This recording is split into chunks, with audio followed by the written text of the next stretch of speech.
দিনের মধ্যে শ্রেষ্ঠ দিন হচ্ছে জুমার দিনে আল্লাহ তাআলা আমাদের কবুল করেছেন। আমরা শুকরিয়া আদায় করছি, আলহামদুলিল্লাহ।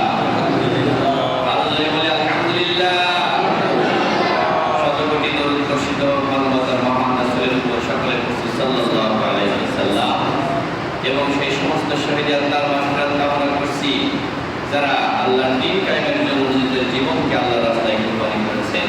তাদের সর্বোচ্চ যাজা আল্লাহর জান্নাত কামনা করে কিছু কথা বলার চেষ্টা করছি। আল্লাহ তাআলা আমাদেরকে কবুল করুন, সকলে বলি আল্লাহুম্মা আমিন। আল্লাহ রাব্বুল আলামিন কোরআনে কারীমের মধ্যে বলেছেন, আরাদিতুম বিল হায়াতিদ দুনিয়া মিনাল আখিরাহ ওয়া মা মাতাউদ দুনিয়া ফিল আখিরাতি ইল্লা কলিল। আল্লাহ রাব্বুল আলামিন বলেছেন, তোমরা কি পরকালের জীবনের বিনিময়ে এই দুনিয়ার জীবনটাকে বেশি বড় মনে করেছো? এই দুনিয়ার জীবন পেয়ে বেশি পরিতুষ্ট হয়ে গেছো, অথচ দুনিয়ার জীবনের সুখ সম্পদ তো পরকালের তুলনায় সামান্য, একেবারেই নগণ্য। পরকালের তুলনায় দুনিয়াটা হচ্ছে সামান্যতম। পরকালের সুখ অনেক বেশি, পরকালের দুঃখটাও অনেক বেশি। কথা বলেন ঠিক কিনা? সুতরাং দুনিয়ার মোহে না পড়ে পরকালের জন্য আমাদের জীবনটাকে পরকাল ভিত্তিক তৈরি করা দরকার। আল্লাহ রাব্বুল আলামিন বলেন, ফাআম্মা মান তাকা ওয়া আসারাল হায়াতাদ দুনিয়া ওয়া ইন্নাল জাহিমা হিয়াল মাওয়া। এরপর যে ব্যক্তি বিদ্রোহ করেছেন এবং দুনিয়ার জীবনকে বড় মনে করেছে, দুনিয়ার জীবনটাকে অগ্রাধিকার দিয়েছে, তার জায়গা হচ্ছে জাহান্নাম, তার জায়গা হচ্ছে জাহান্নাম। তার জায়গা কোথায়? জাহান্নাম।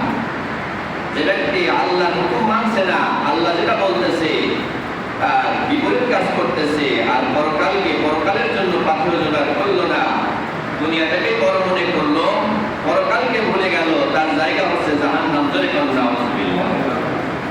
وأما من خاف مقام ربه ونهى النفس عن الهوى فإن الجنة هي المأوى।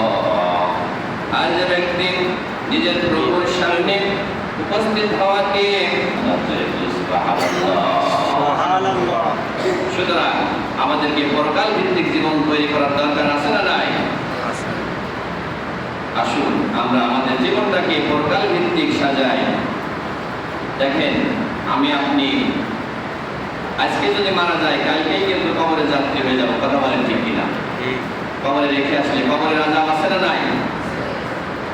কবরের আযাব যে এত কঠিন, সইতে আমি পারিব না, মৃত্যু যন্ত্রণা কত কঠিন, সইতে আমি পারিব না।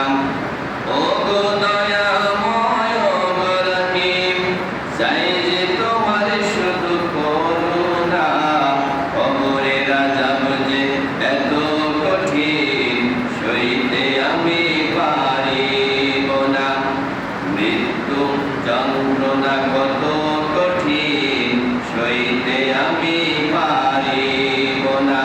ঠিক না?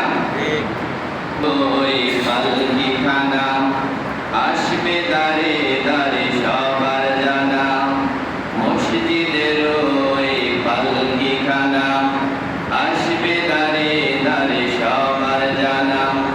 বড়ই পাতার গরম পানি শেষ গোসল দিবে তাও জানা, গোসল শেষে ওই সাদা কাফনে, গোসল শেষে ওই সাদা কাফনে চির বিদায় দিবে তাও জানা।